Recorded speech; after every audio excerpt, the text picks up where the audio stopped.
The three most interesting shoes in my opinion are Sanchi, Ajita, and Baiji. I talked about these two, but I saved the best for last. I think Ajita is going to become more important than Baiji. I know he's the leader, the main mystery here, and the star of the show, but I feel like we are not acknowledging the obvious signs, and we should be. Perception's kind of a side character right now next to Sanchi, but she's doing some crap on the sidelines, and it's not good. Ajita's situation is a little confusing. She's just like Velvi in the sense that she split herself into different parts. She did this by shattering her own soul and fusing pieces of it into her artifacts. What that resulted in was perception and 4 others that we don't know of yet. Now, I have to break the illusion that she's really dead. Or should I say, the falsehood that she's dead. Okay, I'm ending the video early. We found Ajita dead in the sea of data, but like I said, she shattered her own soul into a total of 5 parts. If you shatter your soul that much and put those parts of your soul into her artifacts, you're not going to have any soul left for your main body, right? You need a soul to, well,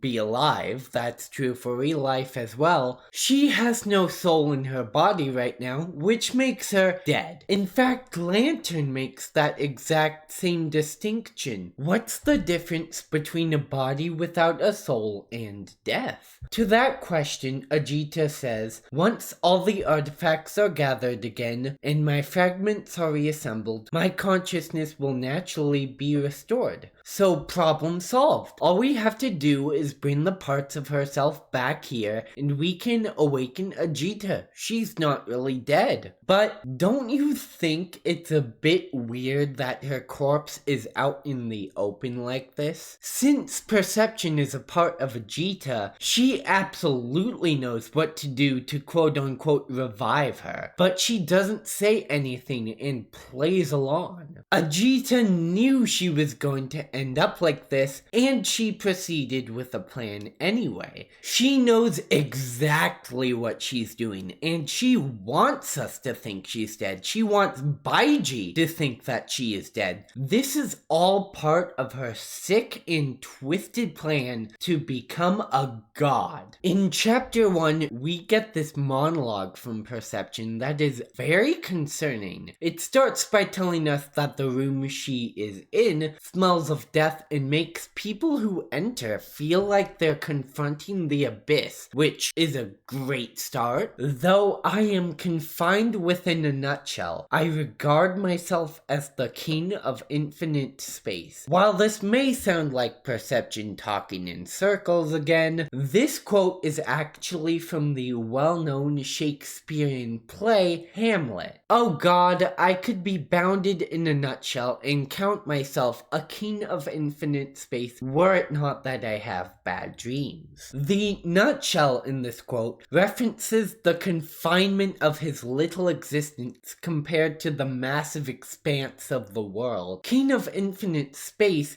means that he can still feel very, very powerful despite his confinement. And bad dreams is a metaphor for his anxieties and thoughts weighing him down from feeling like a king of infinite space. If you notice though, the quote from Perception is a slight variation of the quote from Hamlet. Instead of I could, it's I am and I regard. And she completely omits the last part. So despite being in a nutshell, she does regard herself as a very, very powerful person with no bad dreams. She has no anxieties. She's completely confident in herself. Perhaps in this world, there is a chance to make the real stars lower their heads and then stand shoulder to shoulder with the gods. This is a statement that should send alarm bells to your head because this goes beyond even Baiji's ambitions.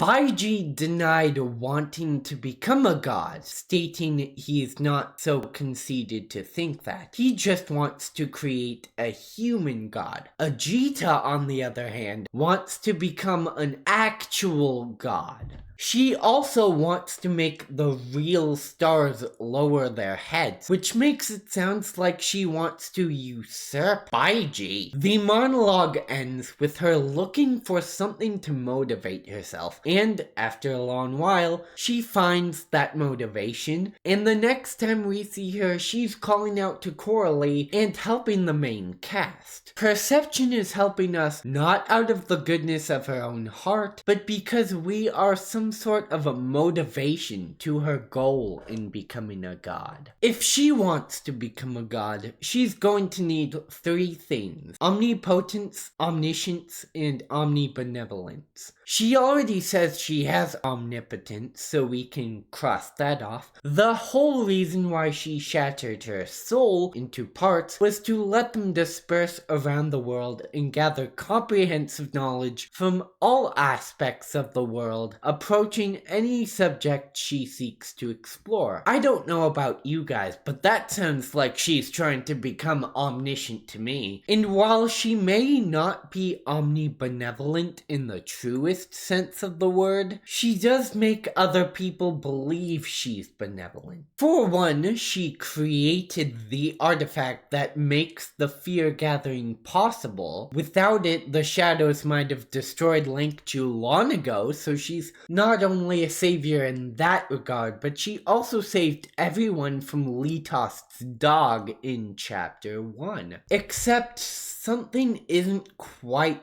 right about that. Didn't Perception have something to do with that dog? And Litost was regarded by Sanchi as the dog's former leader. Former? That suggests that there's a new one. This symbol shows up when Perception is talking to the god, and also quite frequently in chapter 1. A document shows a different yet similar symbol when talking about one of the 10 manifestations of shadows. Both of these symbols are an exact replica of the symbols from the Rorscach test. There are 10 images in the Rorscach test. There are 10 manifestations. Each symbol correlates to a manifestation of shadow. The reason why that's important is because if you look at the definition of the Rorscach test, it has a lot to do with perception, and I don't think that's a coincidence. This symbol is the dog symbol. Perception says his name while it's in the background, as well as the disease Dreamseeker is inflicted with, commonly affiliated with the dog as soon as the symbol shows up. Knowing that, this scene with Coralie and Perception pulling Litost's nail puts me on edge. Coralie was separated by her friends and enlisted the help of Perception to pull out Litost's nail and reunite with her friends again. This awakened Litost and allowed the rest of chapter 1 to happen, but Litost wasn't the only thing that was awakened, as this symbol also appears with the nail being pulled. The dog was already awake when this happened, so I'm not clear exactly what this did, but I can't help but think Perception had an ulterior motive here. Maybe she wanted the dog to awaken. Perception was the one who caused this problem after all. Coralie did fall behind, but was going to make it to the activated anchor if Perception didn't butt in. What's the point of causing a problem only to immediately provide a solution and fix it unless you wanted something out of it? Did Perception have something to do with Dreamseeker getting inflicted, then saved her and everyone else from the dog in order to seem benevolent and gain the main cast's trust? If so, it seemed to work perfectly, and I don't think it's a coincidence that when we found Ajita's body, Dreamseeker started falling ill again. So we've confirmed Ajita is bad news, but why does she want to become a god? She has this unquenchable thirst for power by the sounds of it, but why? It might be because of the wish-granting pot. She did see something discipline she's never seen before after all. Or it could be the advantage of being the only person that does business with the shadows outside of the fear gathering. It could be a combination of the two. If so, those two are just side points compared to what I think she's really after. One of Ajita's anecdotes, Aurora, is the strangest anecdote I've read, because it mostly has to do with Baiji and not her. In it, Baiji shows Ajita the astral ring, telling her about his plan to make a human god. Baiji does most of the talking, while Ajita just stares in awe at the ring, and that's all she does.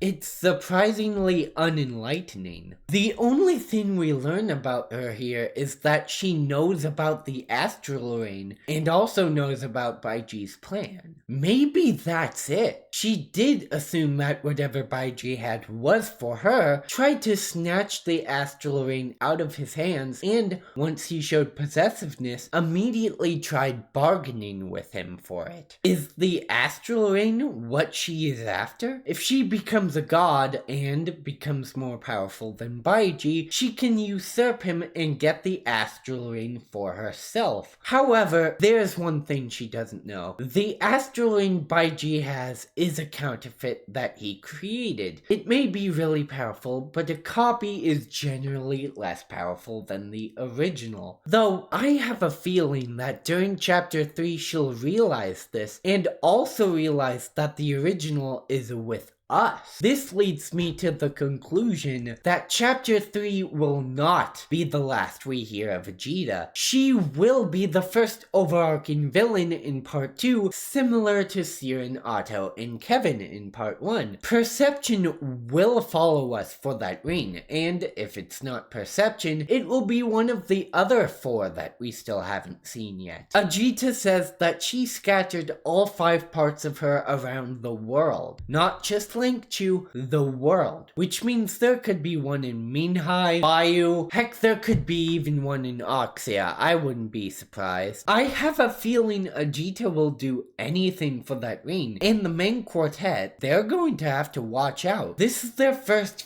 fearsome foe. Hopefully they can defeat her in the end. It's a bit worrying that Ajita means unconquerable, but hey, miracles can happen. Thank you all so much for watching this video. If you enjoyed it, give it a like and subscribe for more content like this. I'll see you in the next one.